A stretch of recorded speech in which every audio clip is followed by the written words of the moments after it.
alaihi wasallam, alaikum bisunnati wa sunnati khulafai rasyidina min ba'di. Sadaqallahul azim wa sadaqar rasul nabiyul habibul karim, wa nahnu ala dhalika minasy syahidin wasyakirin walhamdulillahi rabbil alamin. Hadratul mukarram wal muhtaram, wabil khusus guru kita bersama Da'ilallah Ustaz Muhammad Badru, mata'anallah bituli hayatih. Kita doakan beliau panjang umur, sehat afiat, agar selalu bisa membimbing kita di jalan yang diridhai oleh Allah Subhanahu wa taala. Wabil khusus segenap para orang tua yang hadir pada malam hari ini, segenap aparatur pemerintah yang hadir pada malam hari ini, mudah-mudahan semuanya dipanjangkan umurnya oleh Allah Subhanahu wa taala. Dan kita semua jamaah yang hadir pada malam hari ini, mudah-mudahan segala niat hajat kita dikabul oleh Allah Subhanahu wa taala. Wabil khusus sahibul makan, sahibul bait, sahibul hajat. Ini bapak apa namanya nih? Bapak Doni Ramadan, ya, mudah-mudahan serta istri, mudah-mudahan segala niat hajat yang diniatkan dikabul oleh Allah, dipermudah segala urusannya oleh Allah, dilancarkan segala niat hajat baiknya oleh Allah, khususnya anaknya yang bernama Idam Ja'far Maulana yang besok dia khitan, mudah-mudahan dijadikan anak yang saleh, diberikan kesembuhan yang cepat oleh Allah Subhanahu wa taala, dan diberkahkan kehidupan serta ilmunya. Amin ya rabbal alamin. Hadirin jamaah sekalian dirahmati Allah Subhanahu wa taala, puji serta syukur kehadirat Allah atas nikmat-nikmatnya yang telah diberikan yang tidak terhingga kepada kita. Bermacam-macam nikmat yang Allah sudah berikan kepada kita, yang kita sudah rasakan daripada nikmat-nikmat itu sendiri. Maka sangat tidak pantas apabila kita mengkufurkan daripada nikmat Allah Subhanahu wa taala. Enggak pantas kita. Makanya kita perbanyak syukur kepada Allah Subhanahu wa taala. Apapun itu, mau susah, mau senang, ke dalam keadaan apapun, tetap harus menyebut alhamdulillah. Karena apapun yang datang sama kita, itu pasti yang terbaik dari Allah Subhanahu wa taala. Kadang prediksi kita pengennya begini, tahu-tahu nggak sampai kepada tahap tersebut. Bukan semata-mata Allah nggak berikan kepada kita, cuma belum waktunya, atau ada bisa juga jadi mudarat atau jadi jelek buat kita. Makanya Allah kasih yang cukup buat kita, yang pas buat kita. Itu pun kita juga alhamdulillah, karena keputusan Allah itu yang terbaik. Maka jangan kita kufurkan daripada nikmat-nikmat Allah Subhanahu wa taala. Salawat berserta salam kita limpah curahkan keharibaan junjungan kita, panutan kita, Nabi kita Muhammad sallallahu alaihi wasallam. Karena beliau, karena kemuliaan beliau, karena keistimewaan beliau, karena keagungan beliau, kita bisa berkumpul pada malam hari ini. Semata-mata Allah Subhanahu wa taala menjadikan kita umat daripada umat Kanjeng Baginda Nabi Muhammad sallallahu alaihi wasallam. Jadi sangat beruntung kita ini. Dirahmati Allah, pada malam hari yang kedua akikah. Yang pertama khitan, kita sama tahu bahwasanya khitan ini diperintahkan oleh Baginda Nabi Muhammad sallallahu alaihi wasallam, yaitu mengikuti daripada kakek beliau, yaitu daripada Nabi Allah Ibrahim alaihi salam. Nabi Ibrahim diperintahkan untuk berkhitan di umur 80 tahun. 80 tahun khitan, ada orang sini 80 khitan. Hah? Ada nggak kira-kira? Agak ada dah. Dapat perintah khitan itu umur 80, karena semua yang lahir pada saat itu, seluruhnya manusia itu lahir sudah dalam keadaan terkhitan. Namun di masa Nabi Allah Ibrahim alaihi salam, karena bapaknya manusia yang ketiga, yang pertama Nabi Adam, yang kedua Nabi Nuh, yang ketiga Nabi Allah Ibrahim. Ini bapaknya manusia yang ketiga ini nanti. Bapaknya kita ini yang ketiga Nabi Ibrahim. Bapaknya manusia memerintahkan kepada kita daripada perintah Allah Subhanahu wa taala. Maka khitan itu adalah kebersihan. Laki atau perempuan wajib di khitan. Makanya kita kalau punya anak, kalau belum dia khitan jangan dibawa ke masjid. Kenapa begitu? Kan nggak apa-apa, bagus ya bagus kalau dia dikumpulin di belakang dia segrup. Tapi kalau bareng-bareng sama yang tua sedangkan dia belum khitan, jangan dibawa, taruh di belakang. Karena apa?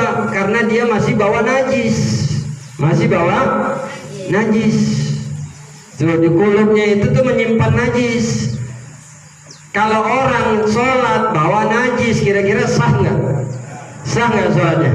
Enggak. Kalau dia bawa anak, anaknya belum khitan, masih bawa najis, dia sholat, anaknya pegangan sama dia, batal nggak kira-kira? Batal. Dalam hukum fikih seperti itu. Walaupun bersentuhan nggak sampai 5 detik hitungannya dia nempel. 1, 2, 3, 4, 5, batal. Kalau kesentuh sama orang yang lain, batal juga tuh orang yang nanggung bapaknya.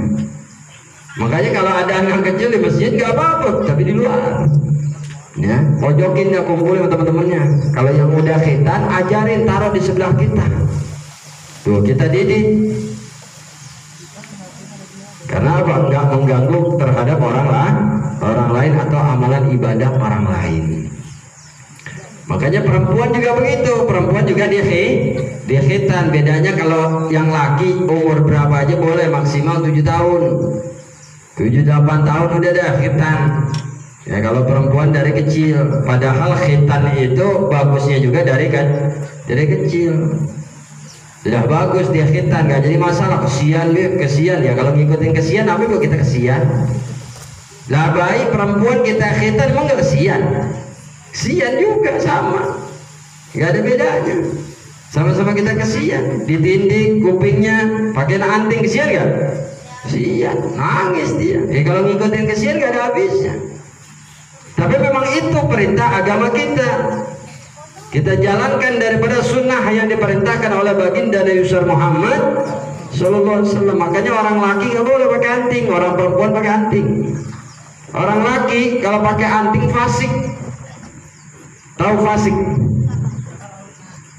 Orang kalau udah fasik, ya pasti kufur. Kalau udah kufur, lama-kelamaan jadi kafir.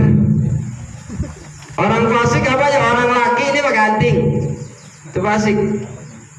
Pakai gelang enggak? Pakai anting, itu fasik. Orang laki pakai celana pendek, itu fasik. Udah mendekati kekufuran dia, dikit lagi kafir dah. Asal nggak sembahyang aja, udah. 11-12 nih, fasik tuh, jangan tuh. Ya, kita jangan sampai menjadi orang-orang yang fasik, yang mendekati kepada kekufuran serta kekafiran. Orang laki pakai pakaian perempuan, fasik. Orang perempuan pakai pakaian laki, fasik juga. Orang laki, orang perempuan pakai celana jeans. Celana jeans kan celana orang laki. Ya, celana itu pakaian orang laki. Sekarang zaman sekarang pakai perempuan. Ya, atau modern. Ya, modern kayak zaman sekarang modern. Zaman modern masih begini aja kan gitu ya. Padahal modern itu kan bahasa Arab. Ulama dulu kalau bilang sama kita, az-zamanu mudirrun, az-zamanu mudirrun. Orang kita bilangnya modern. Mudirrun artinya tuh bahaya. Zaman ini zaman bahaya.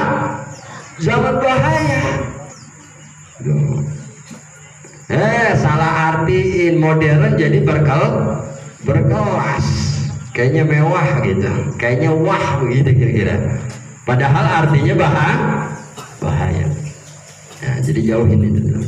Ya, jadi khitan itu membersihkan sesuatu yang kotor yang ada pada diri kita. Makanya perempuan juga, bayi perempuan dia khitan juga untuk apa? Meredam hawa nafsunya. Karena kalau bayi perempuan gak dia khitan, nafsunya gak bisa dikontrol. Perempuan kata Nabi nafsunya lebih banyak dari orang laki. Orang laki akalnya 9, nafsunya 1. Orang perempuan nafsunya 9, akalnya 1. Kebalikannya, kalau laki akalnya 9, perempuan nafsunya 1. Orang perempuan nafsunya 9, akalnya 1. Makanya orang perempuan kalau minta apa-apa gak dikasih, kuat ngambek. Betul gak? Emang begitu sih. Udah beliin cincin kagak dibeli-beliin 12 tahun. Buruk ngamuk lamaan udah. Tapi orang laki kalah sama orang perempuan. Orang laki nafsunya padahal 1, ya. Akalnya 9, perempuan akalnya 1, nafsunya. Pertanyaannya kenapa duit kita ada sama perempuan? Nah, berarti akalnya banyakan siapa? Banyakan dia. Tiap bulan nyetor. Makanya perempuan dia khitan juga sama untuk meredam hawa nafsunya agar nggak liar. Karena perempuan kalau nggak dia khitan nafsunya bisa liar. Nggak boleh ngeliat orang laki. Survei membuktikan seperti itu. Dari hasil ilmu kedokteran pun seperti itu. Makanya kalau orang-orang kafir itu perempuannya nggak boleh dikhitan, lakinya disuruh khitan. Orang-orang kafir nih di Eropa nih nggak ada yang dikhitan perempuannya, biarin dia lihat. Memang itu yang diharapkan begitu. Ya orang dia nggak punya agama. Ya kalau kita orang beragama. Nah, kalau orang laki nggak di sana nggak di sini sama dia khitan. Kenapa? Kebersihan, karena bisa jadi penyakit. Tapi juga kalau khitan perempuan kita bilang ke dokternya, dok atau suster, khitannya jangan banyak-banyak, dikit aja. Sian lakinya ntar lah buat kayak ketepung ntar. Nggak ada hawanya, jadi atar aja gitu, atar. Nggak punya kepengenan, repot tuh bakal lakinya. Yang kedua, akikah. Kullu ghulamin rahinat bil akikah tusbahu anhu yawmas sabi wa yuhlaku ism. Setiap anak yang lahir itu dalam keadaan tergadaikan, maka dipotongin tuh. Kalau laki 2 ekor, kalau perempuan 1 ekor kambing. Lalu apalagi potong rambutnya. Ya, kita potong rambutnya. Potong rambutnya apa? Kadang-kadang kita kan akikahnya kapan? Potong rambut udah duluan gitu. Nah, memang potong rambut itu bayi yang baru lahir, rambut yang bawaan dari lahir. Memang sunnahnya begitu dari Nabi. Oke, kalau itu kadang-kadang kan kita puterin ini bayi, minta didoain sama alim ulama, minta dipotongin rambutnya. Nah, rambutnya itu nanti ditimbang deh tuh, jangan dimasukin ke dalam kembang. Saya cuma ngingetin doang nih, rambutnya jangan dimasukin kembang, hilang sunnahnya. Udah nggak usah potong rambut, udah mendingan. Yang dimaksud potong rambut itu apa? Rambutnya dipotong, setelah dipotong nanti rambut tersebut ditimbang. Beratnya berapa nih rambut nih yang hasil dari potongan itu? Misalkan 3 gram. Kalau kita nyanggup, kita punya banda, kita punya harta, maka hitungannya dengan emas. Misalkan emas segram sekarang 1 juta, misalkan. Berarti kalau 3 gram 3 juta. Nah, duitnya itu nanti disedekahin tuh. Tuh yang dimaksud potong rambut begitu. Jadi jangan asal potong doang taruh di kembang. Lah habis rambut mungut ini susah. Ya kalau kagak ditimbang kagak ada manfaatnya. Oh, saya belum ada duit, Beb. Kalau nggak punya duit hitungannya dengan perak. Perak sekarang saya tanya murid saya tukang emas, saya tanya perak berapa duit sekarang? 20.000, Beb, kendor. Ya enggak, kalau tadi pakai emas 3 juta kita bagi-bagiin. Nah kalau pakai hitungannya pakai perak 3 gram cuma 60.000, gak usah pakai dibagiin, ilok ceban-ceban. Satu orang aja udah anak yatim kasih udah, ini gak ilok ceban-ceban depan 6 orang, rame banget. Tapi buka amplopnya ceban, sumpahin dia. Iya, hitungannya dengan perak kalau kita nggak punya duit. Nah kalau akikah itu yang sering saya ceramah di sini juga sering, mungkin udah pada tahu semua ya. Ya, jadi akikah itu menguatkan apabila ini anak menjadi anak yang saleh min ahlil jannah, maka anak ini bisa memberikan syafaat kepada kedua orang tuanya serta keluarganya. Itu keuntungan anak yang diakikahkan. Beda dengan anak yang tidak diakikahkan. Kalau anak yang tidak diakikahkan, andai kata dia min ahlil jannah, ya dia tidak bisa mensyafaati karena dia dalam keadaan tergadaikan di sisi Allah. Itu perbedaannya. Kita ingin investasi 2 ekor kambing atau 1 ekor kambing, lebih baik balasannya surga. Duh, bisa ditolong sama anak. Sampai Nabi mengatakan waladukum karomatun lakum. Makanya jangan galak sama anak. Sama anak jangan keras. Nanti ini anak makin keras. Watak tabiat seorang anak itu ada pada kedua orang tuanya dan lingkungannya. Ini anak wataknya keras, dikasih tahunya susah, rumah bapaknya begitu. Ini anak dibilangin susah, ngomongnya kotor karena lingkungannya begitu. Jadi bagaimana keluarganya juga? Dia mau jadiin ini anak yang bahan jadi ngelawan sama dia apa kagak, itu tergantung kita yang ngedidiknya. Jadi jangan nyalahin orang. Kadang-kadang kan kita suka kaget, tuh ini anak kan masih kecil ngomongnya monyet. Anjing. Ini anak dengar dari mana? Dipikir saya, kadang-kadang saya ngeliat masih kecil, baru hidup kemarin. Anjing, umur.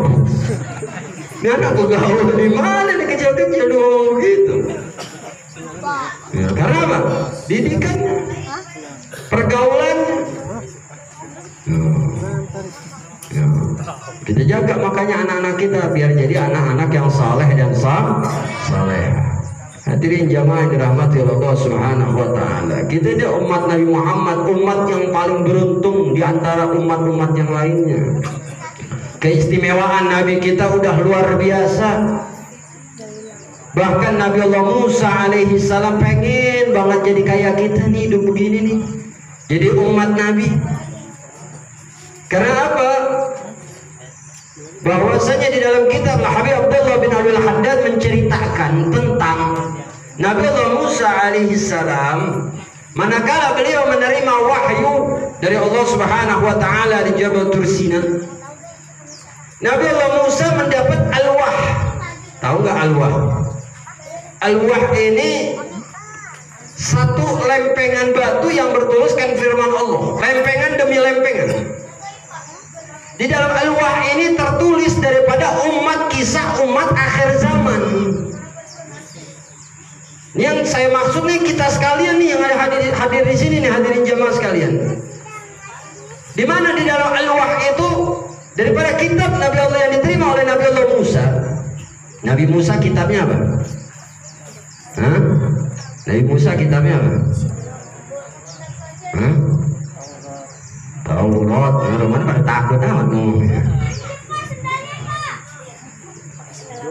Sebelum dikatakan itu Taurat, namanya alwah, hanya kitab aja udah, satu lempangan aja tuh. Di situ bertuliskan ada 70 macam keterangan. Ya, di dalam kitab Al-Qur'an ada di situ diterangkan ada 70 macam keterangan yang diterangkan oleh Allah di dalam alwahnya, di dalam Tauratnya tentang umat akhir zaman. Karena Nabi Musa sedang repot-repotnya ngurusin umat yang hasil daripada berpecah belah, udah habis dikejar-kejar Fir'aun. Dikumpulkan itu umat ratusan ribu, naik ke Jabal Tursina, belum pulang aja udah banyak yang nyembah sapi. Bani Israel nih, Nabi Musa udah paling pusing sama Bani Israel. Bani Israel paling susah diurusin, umat yang paling susah diurusin. Kalau kita memanut, jangan kata Nabi mau memerintah aja kita manut. Bener ya? Pemerintah suruh pakai masker, pakai nggak? Pakai. Tuh, manut banget kita. Ya. 3M. Yang pertama, M pertama apa? Pakai masker. M kedua, cuci tangan. Yang ketiga, susah jaga jarak begini, apaan dempetan begini. Suruh jaga 3M. Tuh. Dia 17M banyak banget. Kita suruh 3M ya. Dia 17 M jodoh banget. Payah dah. Jangan kata sama Nabi, sama pemerintah aja kita nurut. Ini Nabi Musa pengen banget dia punya umat kayak kita. Di dalam keterangannya, sesungguhnya umat akhir zaman apabila dia berbuat dosa kepada aku, cukup dia menyembah kepada aku dan dia taubat kepada aku. Dia akan bersujud sebanyak 5 waktu dan dia akan meminta ampun kepada aku, maka aku akan mengampunkannya. Kata Nabi Allah Musa, ya Allah jadikan umat ini daripada umat aku. Nabi Musa pengen kita jadi umat Nabi Musa. Kata Allah, ya Musa, ini adalah umat Muhammad Rasulullah. Lalu keterangan selanjutnya, ya Allah aku baca di dalam Al-Wah ini diterangkan bahwasanya apabila dia beramal, maka amal daripada kebaikannya itu digandakan 70 sampai 700 kali ganda pahalanya. Ya Allah, umat yang seperti ini jadikan umat saya.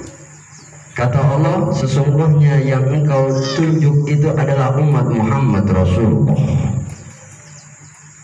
Ya Allah, aku baca di dalam Al-Wah ini apabila dia bertobat atas dosa-dosanya dia. Dosanya bukan main ini, dosanya besar. Tapi dia bertobat dan memohon ampun kepada engkau, maka engkau akan mengampuninya ya Allah. Jadikan umat ini umat saya deh. Kalau yang tadi kagak, yang ini deh. Kata Allah, sesungguhnya ini adalah umat Muhammad Rasulullah. Di situ ada 70 keterangan tentang keistimewaannya umat Nabi Muhammad SAW. Siapa umat Nabi? Kita. Yang diomongin sama Nabi Musa sama Allah tuh makanya dijulukin kalimullah, orang yang bisa ngomong sama Allah itu Jabal Tursina. Ngomongin kita dapat julukan kalimullah, orang yang bisa ngomong dengan Allah. Makanya untung. Sampai terakhir Nabi Musa dari 70 keterangan tersebut tidak satupun yang beliau minta ini dijawab oleh Allah. Sampai akhirnya beliau sendiri Nabi Allah Musa mengatakan, ya Allah kalau begitu jadikan aku umat Muhammad Rasulullah. Biarkan aku bersama umat yang ada di dalam ini dan aku mengenal kepadanya. Nabi Musa pengen sama kita bareng. Apa jawab Allah? Ya Musa, bersyukurlah engkau dengan apa yang telah aku berikan kepada engkau dan jalankan apa yang telah aku berikan kepada engkau. Nggak diizinin juga. Nabi Musa pengen kayak kita, nggak diizinin juga. Nah kita alhamdulillah kita bisa jadi umat Nabi Muhammad. Manakala kita berbuat dosa, kesalahan, kita minta ampun sebenar-benarnya sama Allah, Allah ampunin. Rahmat Allah luas. Dosa kita memang banyak, tapi rahmat Allah lebih banyak. Kesalahan kita banyak, tapi ampunan Allah lebih banyak. Jadi jangan sungkan-sungkan kita memohon ampun kepada Allah. Emang kuncinya kita mesti dekat sama Allah. Kalau kita conggah nih sama Allah udah paling enak. Kita dekat sama Nabi udah paling enak. Karena kuncinya apa? Kedekatan kita sama Allah, kedekatan kita sama Nabi. Kita kalau diuji nih sama Allah, saya selalu tafakur atas diri saya sendiri, saya selalu tafakur. Saya berpikir. Dan ini pun saya terangkan kepada jamaah sekalian. Manakala kita ditimpa kesulitan, ditimpa satu persoalan-persoalan dalam kehidupan yang kita sendiri nggak mampu, kita anggap kita nggak mampu dan kita nggak bakal sanggup. Cukup kita yang sering kita baca keterangannya Allah udah kasih, la yukallifullahu nafsan. Tidaklah Allah membebani satu hamba melainkan kecuali batas kemampuan. Allah nggak bakal membebani kita kalau kita kagak sanggup. Itu mau yang dari Allah ataupun atas dasar bolehan kita. Jadi nggak bakal. Nah intinya bagaimana? Kedekatan kita aja sama Allah. Semakin berat cobaannya, semakin kencang sebenarnya Allah lagi ngingetin sama kita. Kadang-kadang kita udah dicoba begini, ini urusan yang ini baru buat kelar, ada lagi muncul. Urusan yang ini kelar, ada lagi. Urusan yang ini kelar, ada lagi. Kagak kelar-kelar tuh urusan. Banyak cobaan-cobaan yang terus datang sama kita, betul nggak gitu? Sering tiap hari kita alamin hal-hal seperti itu tuh. Intinya apa? Allah mau kita tuh dekat dengan Allah. Allah tuh maha pencemburu. Karena kita di hati kita taruh bini kita taruh di hati. Harta kita taruh di hati. Anak kita taruh di hati. Orang tua kita taruh di hati. Lalu Allah dan Rasulnya nggak ada tempat di hatinya. Ibadah semau-maunya dia pakai kaos gak jadi, udah nggak ada akhlak di dalam ibadah kepada Allah, ya asal jadi aja udah. Yang penting nutupin aurat, selesai. Karena apa? Allah nggak ada di dalam hatinya, sehingga Allah ketuk dia dengan cobaan, datengin cobaan. Nggak sadar juga, ketok lagi sama Allah, kasih lagi cobaan. Nggak sadar juga, ketok lagi. Nggak sadar juga, ketok terus sama Allah. Sampai dia tuh bersimpuh dan dia mengatakan, ya Allah ampunin saya ya Allah. Tapi atas dasar dirinya itu mengakui kalau dirinya telah khilaf. Telah banyak kesalahan dan dosa yang dia perbuat, dia lupa kepada Allah.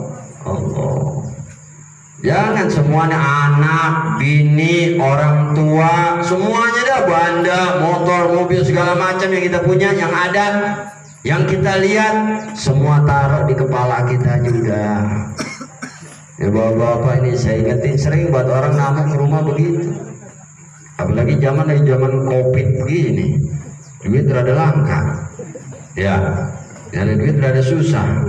Yang tadinya Gojek biasanya 300.000 bawa pulang, sekarang kagak. Tadi nyari 20.000 aja ribet banget. Karena ngandelin tenaga. Tenaga kan ada batasnya, betul. Jadi kedekatan kita sama Allah, Allah maunya lu yang hidupin gua, kata Allah. Lu yang kasih makan gua, lu yang kasih nikmat gua. Kenapa lu taruh hati-hati lu itu orang-orang lain, bukan gua yang lu taruh. Allah maunya kita, Allah ini ditaruh di dalam hati, Rasulullah ditaruh di dalam hati, bukan di pikiran. Jangan kebalik. Johor bayang karena ada di otaknya. Asar bayang karena ada di otaknya, bukan di hatinya. Dimana panggilan-panggilan Allah itu bukan tergetar hatinya buat ibadah, tapi terfikir, bukan tergerak hatinya untuk ibadah. Sedangkan Allah menginginkan hati kita, bukan pikiran kita. Kita malah terbalik. Kita tahu Allah dan Rasul di pikiran, ya, dan maulidnya, ayo baik lagi asrokol baring rokok. Dipikir Nabi kawannya, ya agenda apa? Ya kan dia taruh di pikiran, semua maunya dia dah. Ya begitu pun sembahyang kayak kaos partai. Yang duitnya aja kita nggak tahu itu duit dari mana itu. Semau maunya dia sembahyang, sejadi-jadinya udah. Dia nggak ngerti, dia nggak mau tahu urusan Allah. Makin gede cobaan yang Allah datangin, makin ampun tuh orang. Selama kita masih nggak sadar hati kita ini punya Allah, selama itu kita bakal gedor terus sama Allah sampai kita sadar kalau hati kita itu punya Allah. Hadirin jamaah sekalian dirahmati Allah Subhanahu wa taala. Makanya Allah kan bilang sama kita, ya ibna Adam tafarraq li ibadati. Hei anak cucu Adam, ibadah kosongin waktu engkau buat saya, kata Allah. Jangan buat manusia semua. Sa'atan li rabbi wa sa'atan li nafsik. Sesaat buat manusia, sesaat buat Allah. Kita nggak bisa buat Allah terus, nggak bisa. Anak kalau berantakan di mana udah. Bini kalau ada karu-karuan udah. Karena sibuk sama ibadah nggak bisa. Hablum minallah wa hablum minan nas. Mesti kompak. Jadi kata Allah, kosongkan waktumu untuk aku, kata Allah. Allah minta waktu kita buat ibadah kepada Allah. Amlahu qalbaka ghina. Saya bakal senengin hati engkau. Disenengin hati kita sama Allah, nggak galau mulu. Enggak, hati kita nggak gerendeng aja. Ini kan yang bahaya, hati gerendeng aja nih. Ini hati yang gerendeng yang ngabisin amal kita. Dari kecil kita sembahyang, dari kecil kita ngaji, amal kita burus sama dia tuh. Hati gerendeng aja. Wa yadaika rizqan, dan tangan engkau murah menerima rezeki. Tangan kita murah menerima orderan dari mana aja nyampe. Biar lagi di atas balai jadi aja tuh orderan nyampe. Aku lagi nyari motor ini. Lu motor apaan? Motor ada kawan mau jual. Tuh ada aja. Biar cepet pegu lumayan. Betul. Iya, tangannya murah menerima rezeki. Kosongin waktu kita buat Allah. Lalu baca apa? Udah perbanyak sholawat, perbanyak istighfar. Nggak bedanya begini bang, saya contohin. Kita kan punya hajat, betul nggak? Punya nggak kita kepengenan? Ilok nggak punya. Atar aja hidup romanya. Pasti kita punya kepengenan. Kadang kita punya kepengenan, kita mau najat sama Allah. Nih kita udah sembahyang malam, udah istighfar, udah sholawat sama Nabi. Ya. Kita minta sama Allah. Dari zikirnya kita, nih istighfarnya kita minta sama Allah. Sekali kita minta, belum dapat, bangun lagi malam, minta lagi. Kayak kita minta sama bapak kita. Kita minta nih duit sama bapak kita, wah bagi duit gua, dikasih nggak? Kasih kalau dikit mah. Jauh minta banyak, bapak bagi duit gua 1 juta, kasih nggak kira-kira? Bapak bagi tanah apa gua, dibagi nggak? Akal, apaan lu? Ada aja, ya pasti kalau bapak begitu pasti. Karena pikirannya banyak, bercabang, bukannya nggak mau ngasih, tapi pikirannya bercabang. Macam-macam yang dia pikirin. Bukan dia pelit, bukan.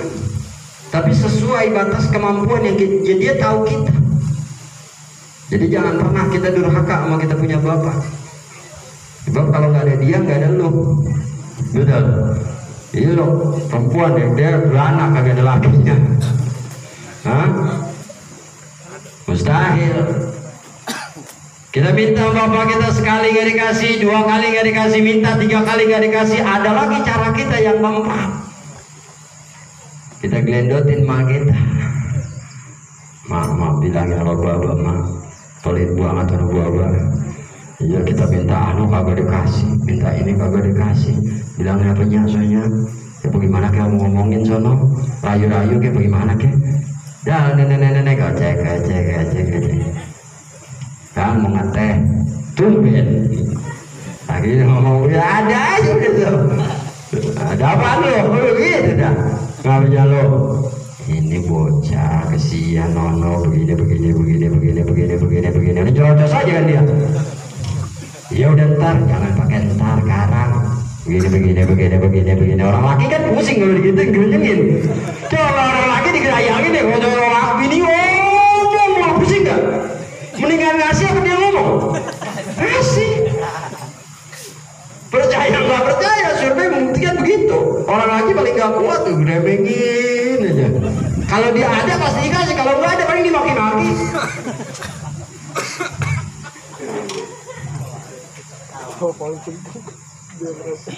Nah begitu juga kita minta sama Allah sekali, belum dikasih, bangun malam, minta lagi. Belum dikasih juga, minta lagi. Nggak dikasih juga, kencengin sholawat kita sama Nabi dah. Tuhan bilang kita terakhir dari Nabi Muhammad udah. Kalau Nabi Muhammad udah mintain ke Allah, nggak bakal ditolak. Karena apa? Karena Nabi Muhammad ini diciptakan oleh Allah dari zatnya Allah. Zat dengan zatnya Allah nggak bakal berselisih, paham? Tauhid ini ketinggian ini. Jadi zat dengan zatnya Allah itu dia nggak bakal berselisih paham. Andai Allah memerintah kepada sesuatu kepada Nabi Muhammad, maka akan dijalankan oleh Nabi Muhammad. Dan begitu pun sebaliknya, apabila Nabi Muhammad minta sesuatu, kepada Allah, maka Allah bakal kasih. Contohnya apa? Ya Rabbi, wahai Tuhanku, kullu ummati yadkhuluna jannah. Masukkan umat aku ke dalam surga semuanya. Nabi Muhammad minta kita masuk surga semuanya. Sampai di akhir dialog antara Allah dengan Nabi Muhammad, kullu ummati yadkhuluna jannah illa man aba. Semua umat engkau masuk ke dalam surga kecuali yang kagak mau. Berarti permintaannya Nabi dikabul gak mau Allah. Karena zat dengan zat itu nggak mungkin Allah dengan zatnya sendiri berselisih paham. Nah, kuncian kita tuh Nabi kita Muhammad udah. Man shalla alayya khamsa mi'a marrah lam yaftakir abadan. Siapa orang sholawat kepada aku sehari 500 saja, kata Nabi. Baca bismillah subuh 100, Allahumma sholli ala sayyidina Muhammad wa ala sayyidina Muhammad 5 menit. Ntar johor baca lagi 100 5 menit. Kaki kita biar jejak gitu di sejadah, jangan mau pergi mulu. Ini nempel sama sejadah kita kayak ada apanya tahu. Mbaknya kelamaan kram kaki semutan deh. Kosrek imam ngomong aku kan. Kebanyakan maksiat sama ibadah jadi ogah. Jadi kakinya panas. Sholawat sama Nabi, zuhur kita baca 100, asar kita baca 100, maghrib 100, isya 100, 500. Lam yaftakir abadan, gak bakal miskin seumur-umur. Seumur hidupnya dia gak bakal dilanda dengan kemiskinan. Itu janjinya Nabi. Kuncinya apa? Kita dekat dulu sama Allah. Yang punya dunia, yang punya tanah nih, yang kita pijak nih punya Allah. Kita numpang doang. Tapi Allah kasih ganjaran yang pasti buat kita apa? Surga. Ketika seseorang dia masuk ke dalam surga dengan pilihan diantaranya kalau dipilih oleh baginda Nabi Muhammad SAW, maka mustahil dia keluar dari surga itu. Makanya kita beruntung banget jadi umat Nabi Muhammad SAW. Berbanyak sholawat udah sama Nabi. Selain kita ngelaksanain sunnahnya, akikah, potong rambut, khitan daripada sunnah Nabi, kita juga berbanyak baca sholawat kepada junjungan kita Nabi Muhammad SAW. Karena kuncinya di situ. Mau kaya, mau susah, kunci di situ. Kalau mau terus-terusan susah, jangan sholawat sama Nabi. Tapi kalau pengen berubah dari susah menjadi senang, perbanyak sholawat sama Nabi. Deketin diri kita sama Allah. Jaga akhlak, terutama nih akhlak. Ini yang paling rusak ini. Ibadah kadang saya lihat di masjid, ya Allah, bukan main. Dan ini nggak di mana saya ngomong begini. Ini di masjid biar rapi, ngapa datang gitu pakai bayang pakai peci. Ada baju koko pakai tuh baju koko, ada gamis pakai tuh gamis, jangan kaos doang. Di rumah juga begitu kita. Oh, kalau di rumah biar banyak kita pakai nih, sorban kita pakai nih. Ini ganjarannya besar ini. Pakai sorban doang, nggak ada sorban di rumah, spray pakai. Pegel kita, iya. Spray kagak juga diomelin sama bini, tali rapia pakai. Sangkutinnya jatuh, bikin potong. Udah buatan susah. Itu pahalanya ada. Iya. Nah, kalau kagak handuk, pakai handuk, yang penting bersih. Cuci handuk, mau udah mulai yang dulu. Pakai imamah lebih bagus lagi. Men kalau di luar kan kita malu. Kayak kiai, wah dikatain aja kita. Kayak ustaz lah dulu tuh. Orang kita kan begitu, kadang-kadang mulutnya lemes banget. Men kalau ngatain orang paling demen.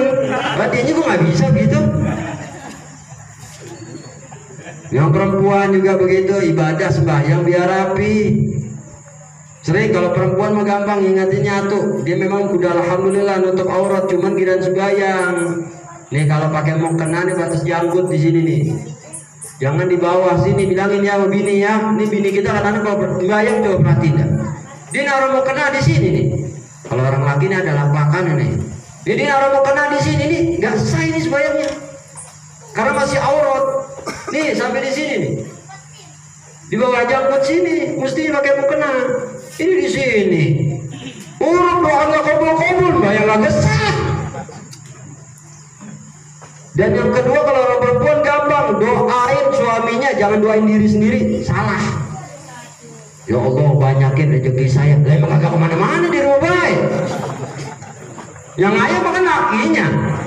Ya Allah, banyakin rezeki suami saya. Tuh, ntar dia pulang ngandut banyak kantongin, gitu beres. Betul nggak? Lah iya. Jadi doain suami. Yang punya suami, ya Allah banyakin rezeki suami saya. Lindungin dia di mana-mana jenayah bayaban baik. Itu. Ya kalau nggak ngincap sono, ngincap kalau mau pulang dah. Iya. Jadi dari diri kita, semua kembali kepada diri kita. Utamanya akhlak di dalam ibadah kepada Allah. Sholat 5 waktu aja dah. Akhlak kita sama Allah, bayang pakai peci, pakai baju koko yang rapi. Kita muliain Allah, Allah bakal muliain kita. Kalau kita gampangin Allah, Allah gampangin lagi kita. Di masa bodohin kita mau Allah hidup. Apa yang kita mau susah kita buat dapat. Apa yang kita kepengen gak Allah kasih. Karena apa? Kita ngegampangin Allah. Sekarang begini, ini ada orang kita udah kasih makan, kita kasih kehidupan, kita digampangin sama dia, dientengin aja gitu. Alah segala. Kira-kira kita tahu hal itu, pegel gak kita? Pegel gak kita? Pasti pegel kita. Kunyuk nih orang kan begitu. Udah tulungin, udah baik, dia ogah-ogahan, kurang ajar, betul gak gitu? Apalagi sama Allah, kita dikasih hidup, dikasih nikmat, dikasih segala macam, bisa ngomong, bisa ngelihat, bisa ngedengar, bisa napas, umur panjang. Tuh, apalagi yang punya bini 2 mah, juan-juan banget. Iya. Makanya kita beruntung udah jadi umat Nabi. Intinya itu udah perbaiki kita di dalam ibadah. Ketika kita pengen perbaiki kehidupan, perbaiki ibadah, itu cerminan kita. Kalau kita pengen senang, jangan ngandelin tenaga mah nggak ada apa-apanya. Ada batasnya, ada wayanya habis. Tapi kalau Allah nggak ada habisnya. Hadirin jamaah sekalian dirahmati Allah Subhanahu wa taala, intinya kita ngumpul pada malam hari ini mendoakan. Ini anak Idham itu luar biasa. Ya, orang tuanya udah berhasil mendidik beliau. Mudah-mudahan anak-anak kita semua juga sama. Amin. Kita minta Allah Subhanahu wa taala biar dijadikan anak yang soleh. Begitupun anak-anak kita dijadikan anak yang soleh, yang soleha, yang bermanfaat, yang berguna, yang berbakti. Kita punya anak. Ya kita doakan juga nih sahibul bait yang besok acaranya dibuat acara, mudah-mudahan diberi kelancaran oleh Allah, diberi kemudahan oleh Allah, dibanyakin tamunya, disenangkan, digirangkan hatinya, dan kita yang hadir pada malam hari ini insya Allah tidak keluar kita dari tempat yang baik, perkumpulan yang baik ini, melainkan Allah turunkan rahmat buat kita semua. Khususnya kita doakan juga wasilah saya Bang Ilung biar panjang umur sehat afiat, dia punya usaha dilancarin juga oleh Allah Subhanahu wa taala. Al-Fatihah biniyatil qabul ila hadratir Rasul. Al-Fatihah. Auzubillahi minasyaitonir rajim. Bismillahirrahmanirrahim. Alhamdulillahirabbil alamin arrahmanir rahim maliki yaumiddin. Iyyaka na'budu wa iyyaka nasta'in ihdinas siratal mustaqim.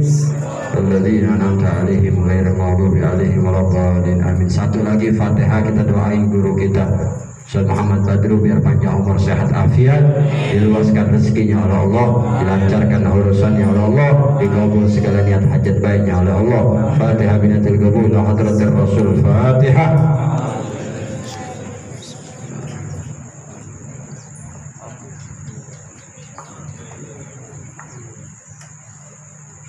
Siratal ladzina an'amta 'alaihim ghairil maghdubi 'alaihim waladdallin. Amin. Tadi ada yang minta Fatihah juga nih. Ya. Minta di Fatihah, kira-kira reto kan nih kalau minta di Fatihah ini? Ya, ada yang lagi sakit, ya kemarin kena Covid katanya. Yang satu udah meninggal, nih karena tiga bininya juga kena Covid juga. Dia belum sembuh. Ya, kita doain mudah-mudahan almarhum daripada Bapak Cecep Suryadi bin Cahyo, di mana makam kubur dijadikan raudhah min riyadil jannah, diampunin dalam kuburnya oleh Allah, diterima amal ibadahnya oleh Allah Subhanahu wa taala. Begitu juga Bang Dartini bin Ruslan yang lagi sakit kena Covid, biar Allah taala berikan kesembuhan. Minta ikhlasnya, minta redha jadi bacaan suratul Fatihah agar Allah berikan yang terbaik untuk beliau. Fatihah biyatul qabul la hadratir Rasul. Fatihah. Bismillahirrahmanirrahim.